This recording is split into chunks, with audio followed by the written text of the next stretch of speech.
বিসমিল্লাহির রহমানির রহিম। আসসালামু আলাইকুম। শুভ সকাল। কেমন আছেন আমার প্রাণপ্রিয় বন্ধুরা? আশা করি আল্লাহর অশেষ রহমতে আপনারা সবাই অনেক অনেক ভালো আছেন। আমিও আল্লাহর অশেষ রহমতে আপনাদের সকলের দোয়ায় আলহামদুলিল্লাহ ভালো আছি। তো কাছে দূরে দেশ বিদেশে যে যেখান থেকে আমার এই ভিডিওটা এই মুহূর্তে দেখতেছেন, আমার ভিডিওটার সাথে যুক্ত আছেন, সবার প্রতি রইল আমার আন্তরিক ভালোবাসা ও শুভকামনা। তো বন্ধুরা, যারা এই মুহূর্তে আমার ভিডিওটা দেখতেছেন, প্লিজ বন্ধুরা একটা লাইক দিয়ে আমার ভিডিওটা কন্টিনিউ করেন। আপনাদের একটি লাইক আমার কাছে অনেক মূল্যবান। আর আপনাদের একটি লাইক আমার এই ভিডিওটা আরও 10 জনের কাছে পৌঁছতে সহায়তা করবে। তো বন্ধুরা, যারা এই কাজটি অলরেডি করে দিয়েছেন সে বন্ধুদের জানাই অসংখ্য অসংখ্য ধন্যবাদ। আর নতুন বন্ধুদের বলতেছি, প্লিজ বন্ধুরা, যারা এই মুহূর্তে আমার ভিডিওতে যুক্ত আছেন, আমার ভিডিওটা দেখতেছেন, তো ভিডিওটা একটু না টেনে সম্পূর্ণভাবে মনোযোগ সহকারে দেখুন। হয়তো কোথাও কোনো একটু অংশ আপনাদের ভালো লেগে যাবে। যদি ভালো লেগে যায় তাহলে অবশ্যই আমার এই ছোট্ট চ্যানেলটাকে সাবস্ক্রাইব করে দিবেন। আর ছোট্ট একটা কমেন্ট করে যাবেন, যেন সেই কমেন্টের সূত্র ধরে আমি আপনাদের কাছে পৌঁছে যেতে পারি। আর পরবর্তী ভিডিও দেখার সময় অবশ্যই একটা লাইক দিয়ে ভিডিওটা দেখার চেষ্টা করবেন। আপনাদের একটি লাইক কিন্তু আমার কাছে অনেক মূল্যবান, এটা আমরা সবাই জানি। তো আমার প্রিয় বন্ধুরা, জানি না কি কারণে লাইকটা দিতে আপনারা ভুলে যান। যে ভিউজটা আসে, ভিউজ অতটা আসে না, কিন্তু যতটুকু আসে না কেন লাইকটা কিন্তু একদম কম আসে। তো লাইক দিতে আপনাদের গাফিলতি না আলসেমি বুঝতেছি না। তো শুধু এটা আমার মুখের কথা নয়, এরকম আমার আরও প্রিয় প্রিয় বন্ধুদের একই কথা, যে লাইকের সংখ্যাটা অনেক কম আসতেছে। তো লাইক কমেন্ট শেয়ার এগুলো তো আমরাই করি, তাই না? তাহলে আমরা কেন এই ভুলটা করব? আমরা যেন ভুল না করি, সঠিকভাবে যেন আমরা সবার ভিডিওটা দেখতে পারি, এই শপথ আমরা সবাই করি ইনশাল্লাহ।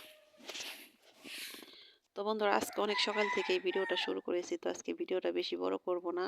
আজকের ভিডিওতে কোনো রান্না বান্না না, সকালে যে আমি কাজগুলো করি সে কাজগুলো আমি আপনাদের সাথে শেয়ার করব। আজকে একটু তাড়াহুড়ো আছে, সে কারণে রান্না বান্নার কোনো কিছু আজকে আমি ভিডিওতে দেখাতে পারতেছি না। এই তো বন্ধুরা, দেখুন মাত্র 2 দিন হয় আমি গাছে পানি দিইনি, তাতে আমার গাছের গোড়াটা কেমন শুকিয়ে গেছে। পান গাছের গোড়া একদম শুকনো শুকনো হয়ে গেছে। তো পানি কম বেশি দিতে হবে মনে হইতেছে।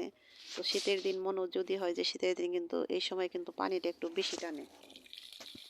তো আমি এক এক করে আজকে প্রত্যেকটা গাছে অনেক সুন্দর করে পানি দেব। তো এই তো আমার মিষ্টি লাউ গাছ, দেখেন মাসাল্লাহ জাংলায় উঠে গেছে প্রায়। আমার কিন্তু এই শীতকালীন যে মিষ্টি লাউয়ের পাতাটা, এটা খেতে কিন্তু খুব মজা লাগে। তো আমি এই শাকটা খাওয়ার জন্য এই গাছটা বুনেছি, জানি না এতে লাউ ধরবে কিনা, তারপরও বুনেছি, কারণ শাকের খাওয়ার আশায় আর কি। কারণ এই মিষ্টি লাউয়ের শাক আমার অনেক পছন্দ। তো আমার ঘরের ভিতরে যে গাছগুলো, সেই গাছগুলো তো আমি আজকে অনেক সুন্দর করে পানি দিতেছি। আমার কেন যেন মনে হলো যে প্রত্যেকটা গাছে অনেক পানির অনেক প্রয়োজন, তো সে পানিগুলো দিতেছি। তো গাছে পানি দিতে আমার খুব ভালো লাগে। যে কোনো গাছে, যে গাছ আমি যে নিজে হাতে বুনি, সেই গাছে যদি পানি দেই আমার খুব শান্তি লাগে। মনে হয় যে ও অনেক ভালো থাকবে, সুস্থ থাকবে। শুধু পানি দিলে ভালো নয়, ওরা সুস্থও থাকবে, এটাই মনে হয়। তো আমি পানি গরমের দিনে তো প্রায় দিনই পানি দেই ঘরের ভিতরের গাছগুলো। তার বাইরে যখন বৃষ্টি হয় তখন তার প্রতিদিন দিতে হয় না। তো এখন শীতকালও এসেছে, শীতকালেও দেখা যায় 2-3 দিন পর পর পানি দিই, কিন্তু পানিটা না দিলে গাছ অনেক কেমন যেন হয়ে যায়, রুক্ষ হয়ে যায় মানুষের মতো। যেমন মানুষ তো শীতকালে শীত হলে হবে কি, কিন্তু পানি কিন্তু আমাদের প্রচুর খেতে হয়। আমি তো শীতকালে আরো বেশি পানি খাই। গরমের দিনে যেমন তেমন শীতকালে আমার অনেক পানি খাওয়া পড়ে। পানি না খেলে আমার ভালো লাগে না। তো নিজেরটা চিন্তা করলে গাছেরটাও চিন্তা করা উচিত, বোঝা যায়। তো বন্ধুরা, এই তো আমার গাছগুলোতে পানি দেওয়া শেষ হলো।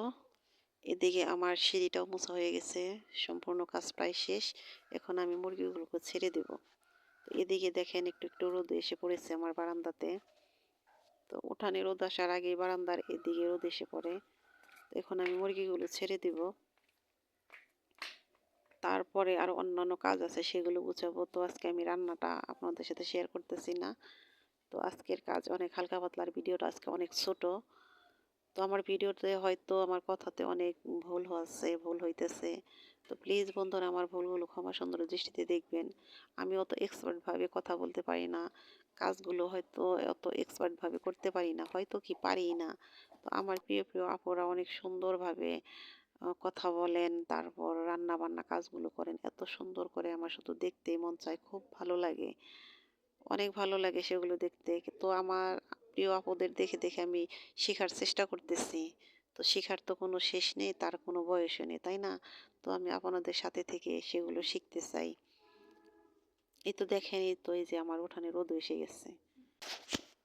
তো বন্ধুরা, এই তো আমার রান্না-বান্না নেই আজকে এই একটি কারণে, সেটা হলো এই তো দেখেন, আমি আমার চুলাটাকে পরিপাটি করতেছি।